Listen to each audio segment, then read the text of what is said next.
My husband has two brothers and one sister. His sister and her husband are not my favorite people in the world. Recently they have been couch surfing as they lost their home, long story which could have been avoided if they had adulted like they should have. First, they stayed with my in-laws but they used the excuse that my Phil has diabetes to get rid of them and their rowdy children. Next was his older brother and his wife. They had 2 spare rooms as 2 of their older children moved out a year ago and they only have the 6-year-old and their 13-year-old twins at home. After 3 weeks they had to move out due to a planned refurbishment. They were happy with them as they were generally tidy and helped out in the home. The youngest brother was the next to take them in. While my Sil was there she helped out in the home and kept her children on a leash. The youngest brother's wife is very house proud, and she allowed them to stay for a limited time only as they have had a baby recently and her mother will be staying with them to help out for the first 6 months. Then they emotionally manipulated my husband to say okay. I agreed to it on the condition that she and her husband as well as their children keep the place clean because in the past the only place they are messy in is my home. For example, if they are throwing something into the kitchen bin, they will throw it in the general direction of it and not in the actual bin. It's extra gross when it's food stuff that dries up and stinks out the place. Similar things happened in the past where she would leave her sanitary towels on top of the bin lid in the bathroom instead of in the bin. Her oldest daughter started her periods recently and I asked the younger brother's wife how things were for tidiness. She said she had no complaints. They went to bed on time and kept the place clean. However, they were there for only 2 weeks. They are always tidy at the other houses, I know this from experience too. During Christmas and summer holidays when we stay over at each other's places I have seen the difference in how they are at my place and the other places. Before they moved in I made the younger brother, and my parents-in-law's witnesses to them agreeing to keeping my house as clean as it is and to chip in with chores. If they broke the rules they would be out immediately. She fussed and denied past wrongdoings but said as you wish your highness sarcastically. The first 5 days were smooth sailing. This morning I found a sanitary towel on top of the bin and not even wrapped properly. That is not all. Her daughter is staying in my daughter's room and she made a mess of the shampoo and conditioner in her bathroom and had left a tampon on the side of the sink forgetting it from last night. Her husband leaves early for work and the kitchen was a mess when I finally got downstairs. I have a curious toddler and I don't want him to pick up a bloodied sanitary towel. I knocked on the guest room and told her to pack her shit and get out. She looked angry and tried to play innocent. She said it was only some blood and to chuck it in the bin if it bothered me so much. I told her no and picked up her suitcase throwing their stuff in it. At first, she wouldn't leave the house saying she was going to wait for her brother as she doesn't take orders from me, but I told her this house belongs to me too. I dropped her and her youngest ones off at my in-laws. A few hours ago her husband came back from work and when I wouldn't let him in he made a scene. He went to my in-laws, but they don't want them there due to Phil illness. When my husband returned from work my in-laws turned up in our driveway with her and her family within 20 minutes. They are still standing outside and squabbling about being let in. I refused to open the door and told my husband if he backed due, he wasn't welcome in our home either. So, the family thinks Ada because I have never liked her and am using any excuse to get rid of her. Update 1. Yesterday my driveway looked like a scene from some Mexican standoff. They were out there discussing the matter while I refused to go out and engage. After 2 hours, yes 2 whole hours they left. They are currently at my in-laws, but they made a promise to return to discuss the matter tomorrow as everyone will be home from work, and that way we could all find a workable solution.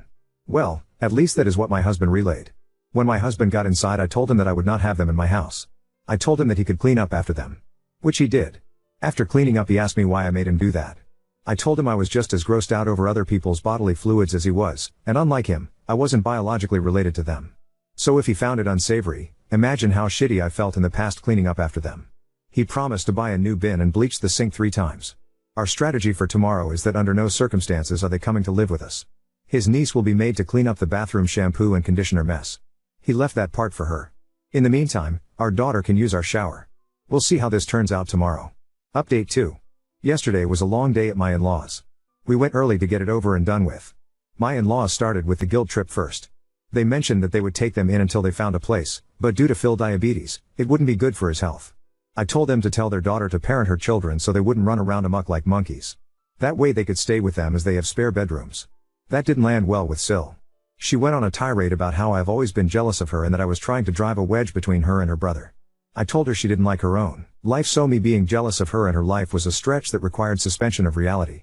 She asked my husband if he was okay with me telling him what to do with his family as he always stays out of my family's business. She told him to lay down the law and tell me that his sister and her family would stay as long as IT took them to find a new place to stay. My husband was having none of that. He told her that the house was mine just as much his and it was a 2 yes and 1 no deal. Just because I was stay at home now didn't mean that I didn't contribute to buying the house when I was working. The younger brother and his wife said they wouldn't be able to host them as they had his mill staying due to the baby. The older ones mentioned the refurbishments. Both the younger and the older one's wives said that I was making it up about the cleanliness as she always kept her own house clean and kept their places clean. They told me to suck it up and act like family. I told them I wasn't there to argue about her cleanliness, as I saw what I saw and her brother was witness to it and had to clean it up. He confirmed that he did and that I wasn't making it up. My Sil slipped up and said, "Why did you clean it up?" to her brother, because according to her I was meant to clean it up. Either she is the dumbest bitch alive to admit it, or she knows she has the whole family in her pocket. Either way, I made it clear she wasn't going to stay with me, and because she got along much better with everyone else in the family, they would figure out something around their own lives. My husband told his niece that she was old enough to clean up the remaining mess, but she said no. Her father jumped in and said, "She is your niece, but my daughter, don't you dare tell her what to do." It got heated between them, so they both had to walk it off. I told her and her husband that the only reason me and my husband were there was to get money back for the bin we had to throw out due to her sprinkling biohazards around the house. She laughed in my face and said it would never happen. I said, "Fine. I hope you realize that when I threw you out I didn't pack all your belongings." I still had her daughter's Switch, her husband's and her two younger ones' tablets, and some of her jewelry, and a few other bits and pieces, as it all happened so quickly that day. It would all be sold to recuperate my cost. We left, but she was yelling loudly about what she would do to me if I dared to sell anything. My husband has my back and he said, "Go ahead and sell whatever you need to." Later on, they kept texting my husband to do them one last favor by putting up with her for a few months until she got back on her feet. I told him that no matter what I wouldn't agree to let her slobby husband, and her horde of children back in. They texted me too, guilting me about his niece's education. With no place to stay close to her school, she might have to start at another school if they get a rental which isn't in the school zone. I texted back tough luck and blocked them. My husband won't block his parents but was pissed at his brothers for telling him that he was selfish to not take them in as they were in a hard place in their lives. They did admit it was gross but excused her behavior by texting that maybe I did something to aggravate it. To top this off, the oldest wife left a voice message through her husband's number to my husband's WhatsApp. She said, "I kid you not. You are still okay to watch her 6-year-old on Tuesdays and Wednesdays like usual." I told him to say, "Figure out what the answer to that request is." So that is where we are at now. Update 3. Went to pick up my children, and had to stick around a little longer as a new family is moving to the area. The parents wanted to meet their children's classmates' parents. So we had a small meet and greet. The office brought my husband's older brother's daughter, the 6-year-old, to me as I am the one that usually picks her up, and on Tuesdays and Wednesdays she stays with me. No one had picked her up, and when her teacher noticed me waiting in the hallway she asked an office admin to bring her to me, thinking I was delayed due to meeting with the new parents. I told them that I wasn't responsible for her anymore on Tuesdays and Wednesdays. They took her back to the office and they must have called her mother. When I returned home from the meet and greet, my husband said his parents had called him and spoken their mind to him about me abandoning their granddaughter. They also put his older brother's wife on the phone and she had a shouting match with my husband. Sil I kicked out also had a few words with him. It ended with my husband telling his parents that they had lost the privilege to talk to him for a week and he would only unblock them when they gave him and me a sincere apology. He explained that it was up to the parents to make pickup arrangements when I had made it clear I would no longer provide free services. The Sil I kicked out is staying with her parents for now. Her husband and her younger two and two of the older ones are staying with my in-laws. The other older two are, and the other two younger ones are spread between the other two houses, but they made an indirect threat saying it would be a very temporary arrangement as she promised it wouldn't take long for her to make her brother see the light. I think I am in for a long ride. Update 4. It's early in the morning and I've only slept a few hours. Don't know if I'll be able to finish this in one sitting. Friday I dropped off my children at school and the older brother's wife was there at drop-off time. She followed me because when I stopped to pick up some bits and pieces she confronted me in the store parking lot. She was apologetic and wanted to make amends. I was having none of it. She was desperate, she said, because if she missed one more week of overtime she would lose the project as she is the lead and has to stay there to supervise. Her husband can't change his hours and so it has to be her who picks up her 6-year-old. She said it's not defensible to have a grudge against her 6-year-old for a passing comment she made. I told her it wasn't a passing comment. She laid the blame on me for our Sil leaving biohazards in my home. She said she just wanted everyone to get along, and was hoping to de-escalate the situation. I asked her to ask Sil to help her out, and she said she had refused as she has 3 under 7 years and can barely cope with them. I asked her to ask the youngest wife as she has her mother staying with her, leaving her with time and energy to pick up her children, and they clearly preferred each other over me. She said she wanted to concentrate on the early memories of her own child instead of helping her out with her 6-year-old. I told her to suck it up and find a solution with those she considered family. Then I went about my shopping. In the afternoon when I went to pick up my little one she was there again, and when we got out of the pickup line she followed me all the way home. So I blocked my driveway by parallel parking so she wouldn't be able to park and harass me at my door. I sent a text telling my husband to let me know when he would be home so I could move the car. Not being able to park didn't stop her as she parked on the side road and came to my house. She rang the bell, but I wouldn't open up the door. She went round the back and knocked on my back door telling me that I couldn't avoid her forever. We were family. I told her through the window as I didn't want her to push her way through if I opened the door, to leave or I would call the police for harassment. She left. In the evening someone rang our doorbell and I went to open it. It was my Mill and Phil. They wanted to come inside and apologize. So I let them in. They started by telling us how much the events of the last few days had affected them. Then they said sorry, and asked M.E. to get back to normal. My Mill said that sometimes you have to put up with some negativity from family as life has a lot of ups and downs. Everything can't be roses and rainbows all the time. My husband stopped his mother and said, then why do _Lemon and I have to be the only ones on the receiving end of the negativity? When would they hold his sister and the others accountable for their behavior? They tried to guilt trip me into helping out with the 6-year-old as her mother and I had previously been on good terms. I said she lost that privilege as she chose her side. They said would I be able to sleep at night knowing she would lose her job? I said yeah. My husband pointed out how much I had done for her without any financial compensation. They said you were home anyway. One more child that was already potty trained made no difference to me over the past 4 years. I told them it did, because I had many sacrifices over the years for their daughter. I also mentioned that if they couldn't convince the younger brother's wife to help out then they had to forget about coercing me to do it. They wanted to know when I would return the stuff I was holding hostage. My husband said he was holding it hostage, and it would be returned when his sister paid up for damages. My Phil said that Sil would be right to report the theft to the police. My husband said she could do as she pleased. At this point, my husband told them something I wasn't aware of. He said to pass on a message to his sister that he had cancelled the hotel and activities including the horse riding for his niece for the summer vacation / If he couldn't tell her to clean up her mess, because her father had told my husband who did he think he was to his daughter to boss her around, then he felt no need to pay for her specific activities since her father was unsure about their uncle-niece relationship and having the right to teach her some responsibility.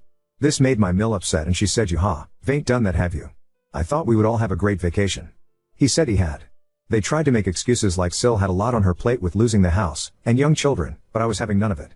I told them that her life situation was due to her own poor choices and that bringing in a 9th child into the mix was not going to make her situation better.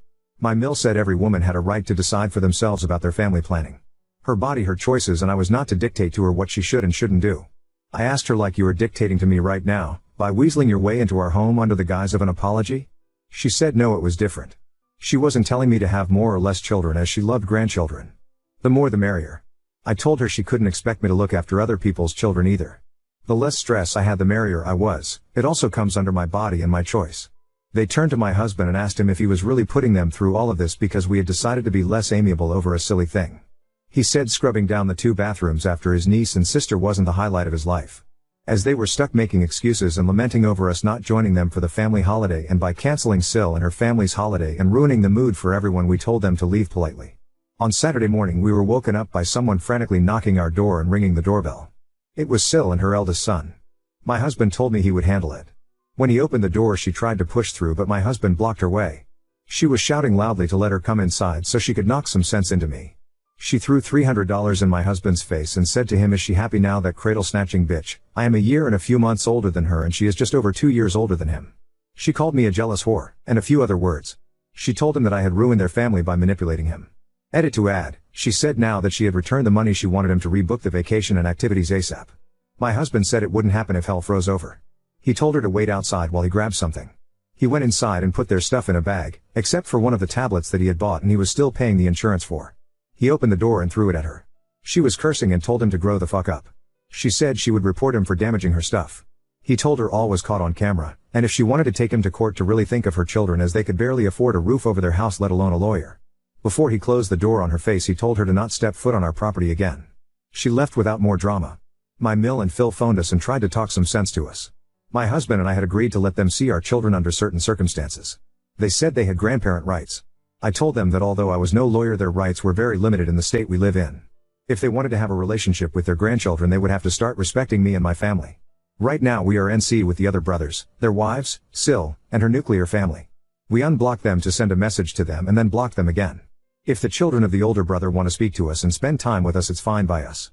The 6-year-old can only come by if her older siblings are there to supervise her on the weekends when we have time to host them. No more dropping by as and when they wish. If they let their parents use their numbers to contact us, we will block them too. While we were sending messages to everyone and they were unblocked the older one's wife phoned me and said she would pay me $7.50 an hour for the days I looked after her 6-year-old. I told her no, thank you. I'll pass on that wonderful opportunity and good luck to you finding childcare for that amount. She texted me she would compensate me for the last 3 months too to sweeten the deal. I told her no. She begged me to reconsider as she had no one lined up for next week. I told her to figure out her own childcare. She was crying, and I have to admit it was kind of satisfactory. So if I am a bitch for that I will own it. She will most likely lose her job, but it's not my circus, not my monkeys. The younger one's wife wondered if she could get some help with the baby when her mother went back home as I had helped the older one. I told her no. That would not happen because I did not want more regrets in life, but when the baby grows up and wants to spend time with their uncle one-on-one, they can come by if we have time to host them. In the meantime, she could ask Sil to help her when her mother left. Sil and her husband are completely blocked. Their children are on NC list as things are very complicated with their parents. My husband and I came to an agreement that we would go LC with his parents. When they do visit us, they have to follow our ground rules. When spending time with us, they can't mention or advocate on behalf of the others, and they can't mention what is happening in our lives to the others.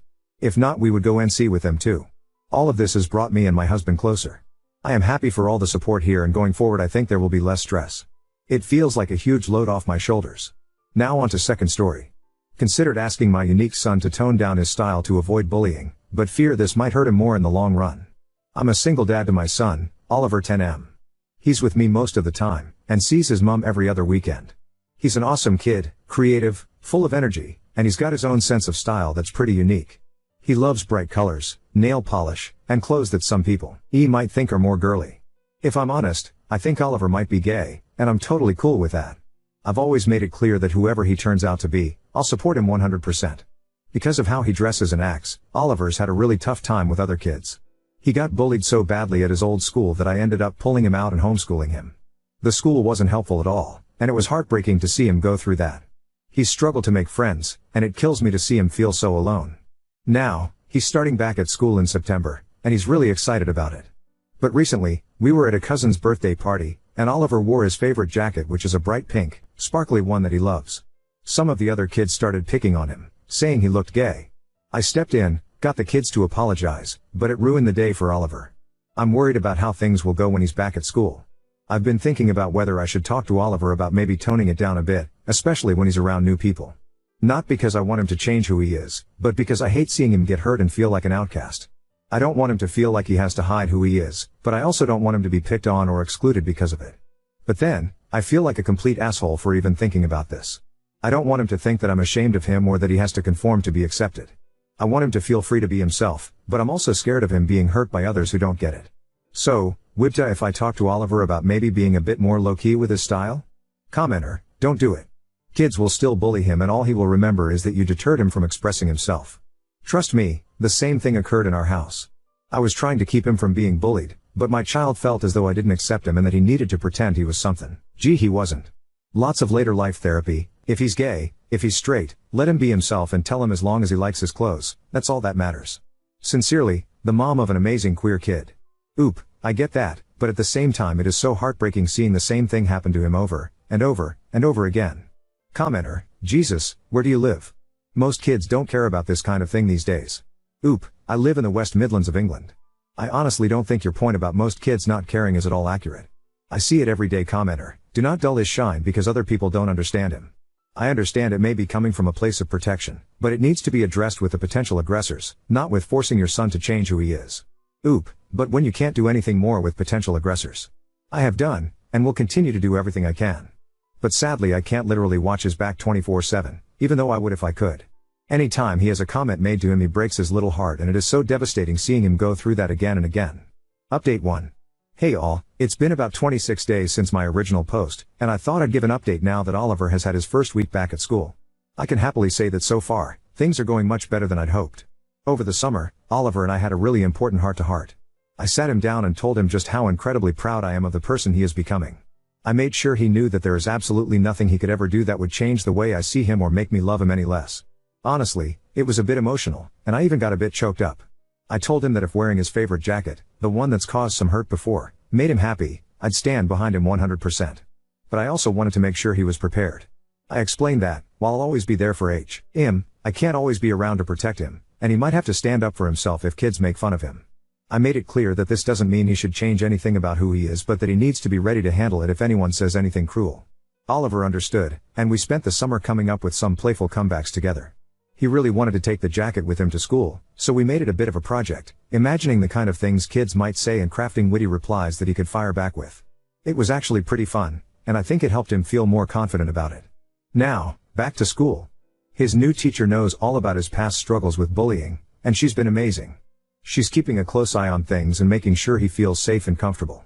It's made such a difference already, and Oliver's first week couldn't have gone better. He's even made a friend, a boy named Sam, and they've really hit it off. They're planning to meet up tomorrow at the Wacky Warehouse, and Oliver can't stop talking about it. It's been a long time since I've seen him this excited about spending time with someone his age. I know it's still early days, but seeing him come home happy and smiling each day has been such a relief. Thanks to everyone who gave advice and encouragement on my original post. I really took a lot of it to heart, and I think it made a big difference in how I approached all this. Update 2. Hey, I just wanted to hop on and give a small update about Oliver's playdate over the weekend. Firstly, when Oliver was getting ready he wanted to wear all his flamboyant clothes. He asked me if I thought it was a good idea. His friend had seen him in his jacket but he was a little worried how he would react to the full Oliver. I told him to wear whatever he wanted, and if this friend was worth being friends with they would accept him for exactly how he is. This made Oliver smile. He wore his full Oliver fit when we were walking and I could feel Oliver getting a bit nervous. He was bullied so much in his last school for how he was, so I understood why. I held his hand tight and gave it 2 squeezes. This means I love you, something I learned to teach him from Reddit actually. The friend's dad was with him and he looked at Oliver and gave a little curious look, but apart from that it was fine. The boy said he loved Oliver's clothes. They spent about 4 hours playing, and we ended up eating together. On the way home, I told Oliver how proud I am of the little man he is. I am so proud how he is so willing to be himself, and so brave to continue despite any backlash he gets. I love him so much. This is my final update on this account. I don't know if I'll ever show you these posts, Oliver, maybe in a few years when you're older so we can laugh at how worried I was about you. Your dad is so proud of you. I think you are the most amazing person in the whole world. Even when you drive me absolutely nuts. I am so lucky to get to be your father. I am so lucky you are in my life. I love you.